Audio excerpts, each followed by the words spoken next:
Okay, sequence and series. We're going to look at a particular one here called the arithmetic sequence or series. And I've got some formulas over here on the right side. The nth term of an arithmetic series or sequence is a sub n equals a sub 1, so that means the first term, plus n minus 1 times d. And d is going to be what we call the common difference. And then I've got the sum of n arithmetic terms. S for sum, n over 2 times a sub 1 plus a sub n, whichever ones we're doing. So let's get one up here. I've got 1, 2, 5, 8, 11, 14. So this is an arithmetic sequence. So an arithmetic is where you're adding the same thing each time. It's called the common difference, the difference between terms.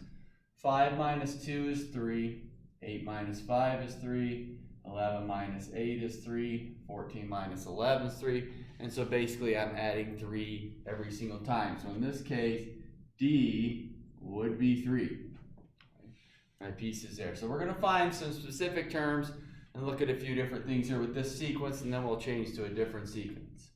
So let's say part A.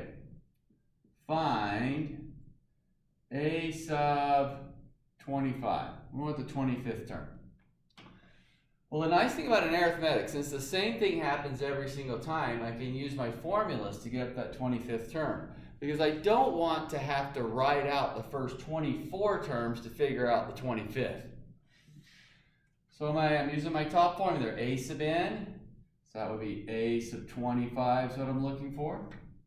A subscript of 1 is 2 plus 25 minus 1. I've got n minus 1. Times that common difference of 3 that I found for this particular sequence. And let's see here. That would give me 74.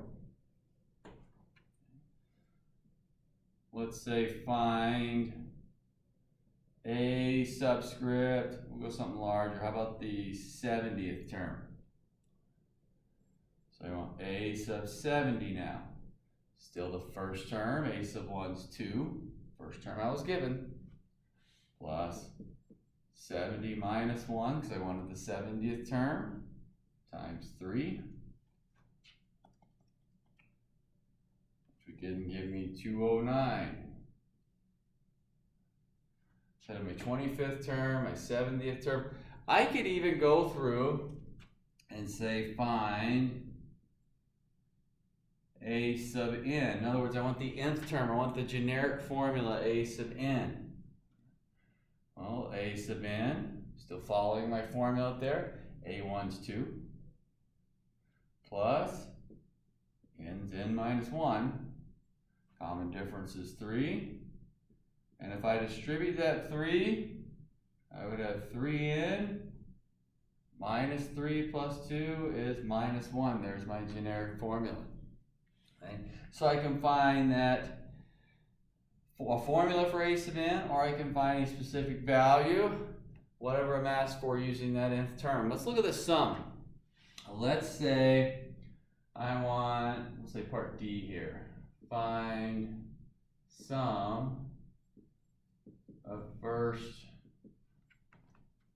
70 terms. Now I'm picking the 70 terms because we found 70 back in part B. So you can kind of see how the formula is working. And then we'll change to a different sequence. My sum, my formula, n over 2, 70 over 2. The first term in my sequence was 2. The 70th term, so a sub n means whichever term I'm going to, a sub 70 in this case, I found back in part B as being 209. Let's see, what's that? 7385 be that term, or that sum of those 70 terms. Now that's a lot faster than going on a calculator and counting up to the 70th term and then adding every one of them. All right? Now the reason we can go to these formulas and they work is because the same thing is happening every time. In an arithmetic sequence, I am adding that same value every time. There's no change. And so that allows me to be able to use these to make those leaps up to those values. Okay, let's look at a different one here. We'll change the sequence. So let's go with 1, -2, -5, -8, so on. Call that number 2. So look at that sequence there. We want to figure out what the D value is, that common difference.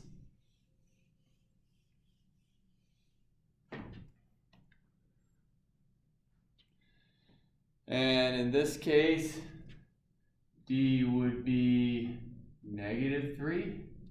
I am subtracting 3 every time. D would be that -3. And again, common difference, because between the first two terms, -2 minus 1 is -3. -5 minus the -2 is -3. -8 minus the -5 is -3. That is my common difference, what I'm adding each time. So let's go here. Part A. Find A sub, we'll just say 10. A subscript of 10. A sub 10 equals, first term's 1 in this case, plus 10 minus 1, common difference -3, to give me -27, -26.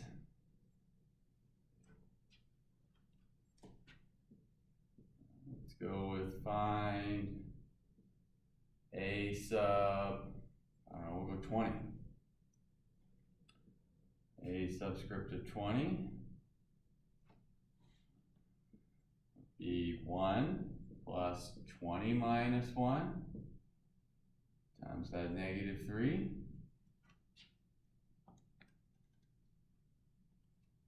-56.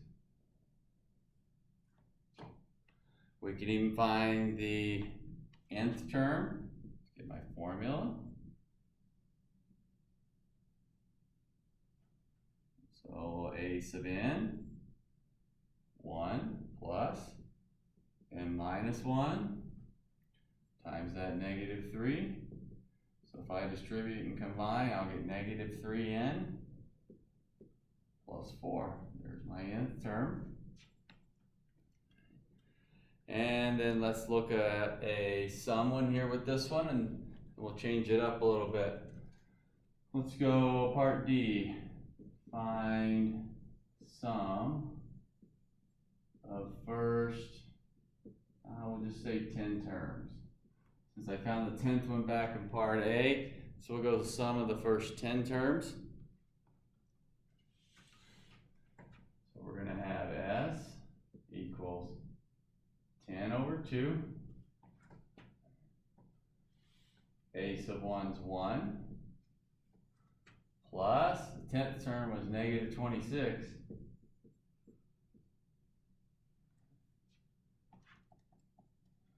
That would give me -125.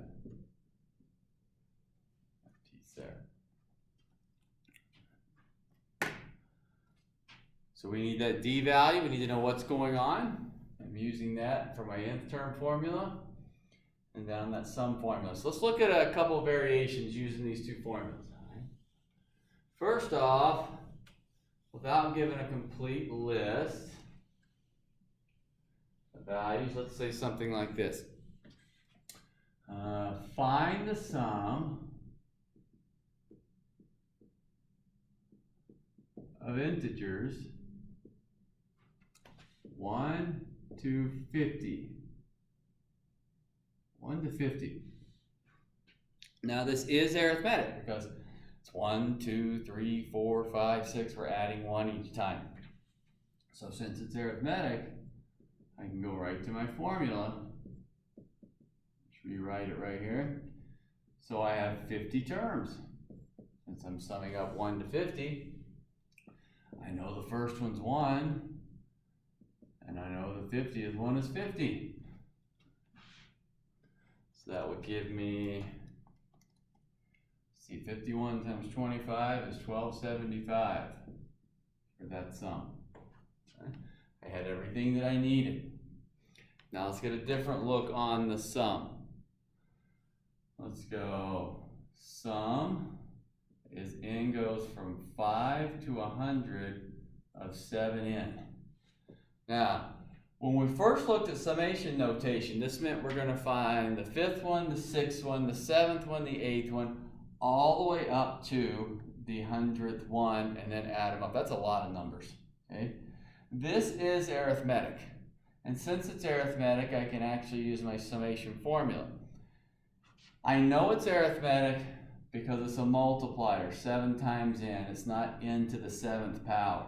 It's just a coefficient in front. Now, right at the beginning here, no, I wouldn't expect you to know that. But what I do know is you could write out a few terms. So let's say you wrote out a few terms. You didn't realize it's arithmetic. Fine. I'm going to start with the 5th term. Remember, the bottom number is the beginning. If I put 5 in, I get 35. If I put 6 in, I get 42. If I substitute 7, I get 49. And that's probably enough for you now to tell that it is definitely arithmetic. You're adding 7 each time. So I can go into my formula here. Sum equals number of terms over 2. First term, if I put 5 in, I got 35. The last term is the 100th term. The 100th term is the last term. So a sub 100. 7 times 100 would be 700.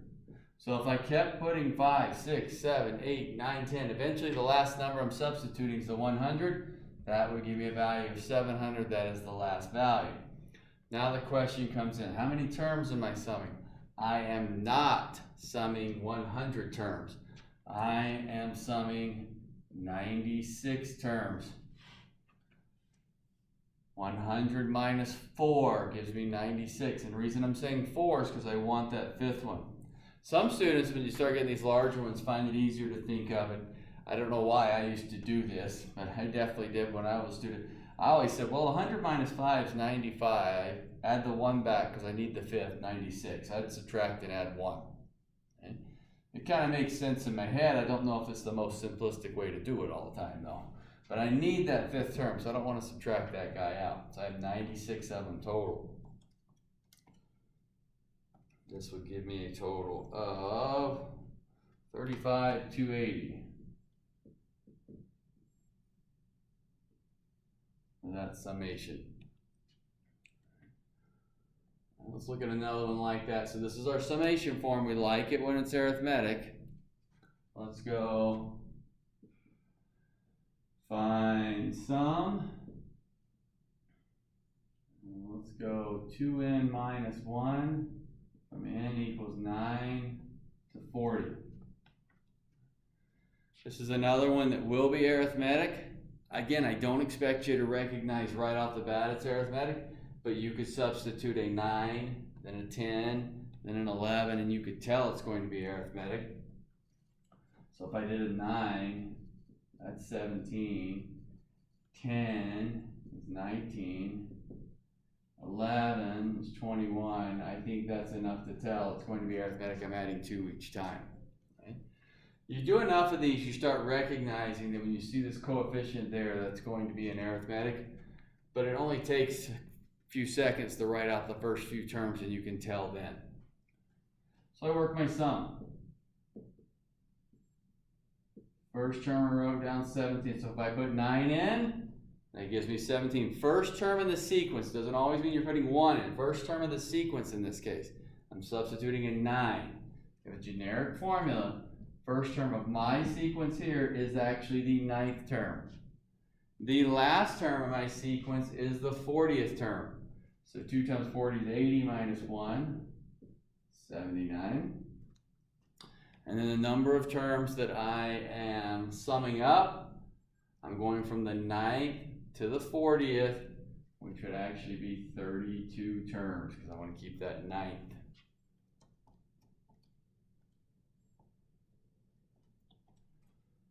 And that gives me 1536 for that sum.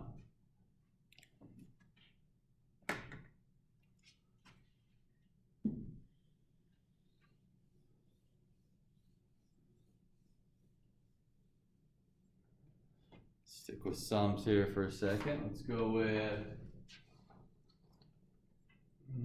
let's see, 6. All right.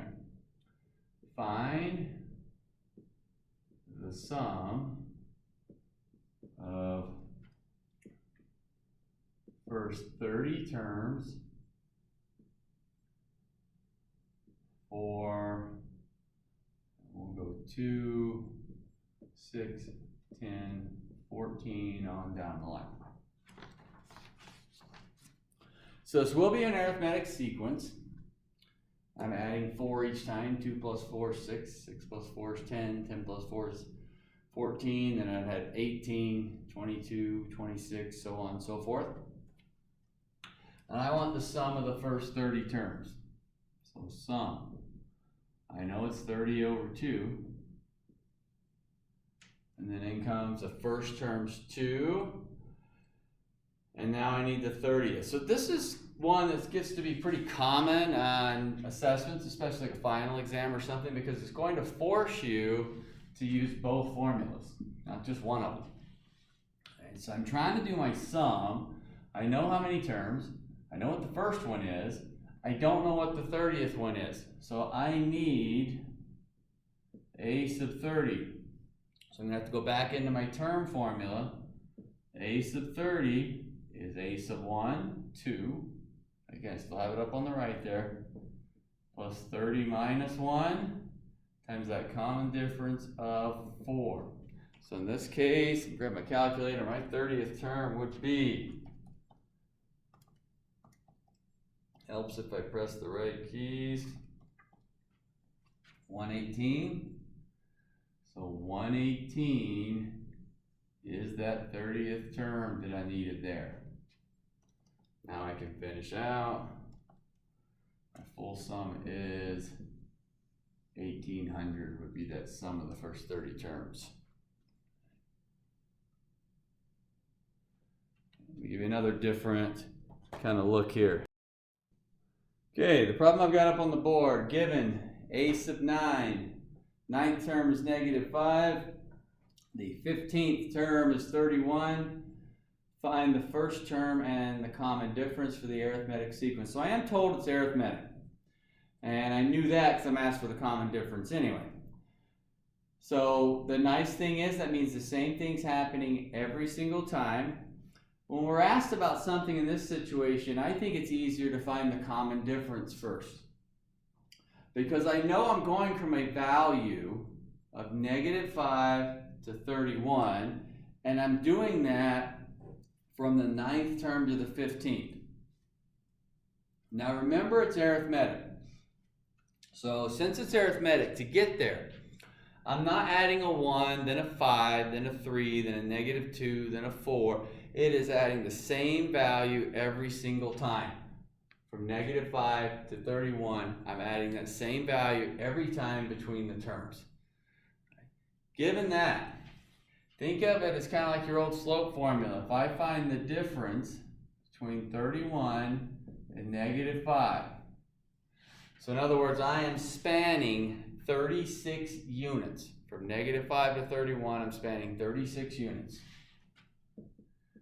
I am spanning those 36 units from the 15th term, from the 9th term to the 15th. So that would happen over 6 terms.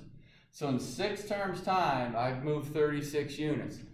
That means uniformly I'm moving 6 units per time. So that common difference is 6.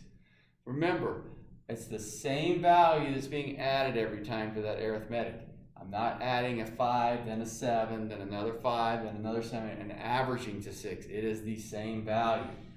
So if I take the difference in my values, divided by how many terms they went, I can get that common difference of a 6. So there's my common difference. I've got this piece. Now I want to go with the first term. I want a sub 1. Okay. So I want a sub 1. Use either a 9 or a 15. And I can use either one, because those are the two I was given. One of them is not easier than the other one at all. I'm just going to pick the 9th one because I wrote it first. It's the same amount of work for either one. So if I'm going to use a sub 9, what I know is, all right, here's my term formula. I've got it up on the right. Still, I'm going to rewrite it right here. So I know that the 9th term is -5. So that means -5 equals, I don't know the first term. It was -5 when n was 9. And I know the common difference is 6. So I would have -5. A1, let's see, that's 8 times 6 is 48. So a sub 1, that first term, is -53. So I use the 9. Now let's say I use the 15th. If I had used the 15th, this would be 15 minus 1. 31 would be on the outside. This would be 31 and 15 minus 1, because I used when n is 15, the value is 31. Still would have 6, still would have a1. You solve it out, you're still going to get -53. Because I get my first term and my common difference there.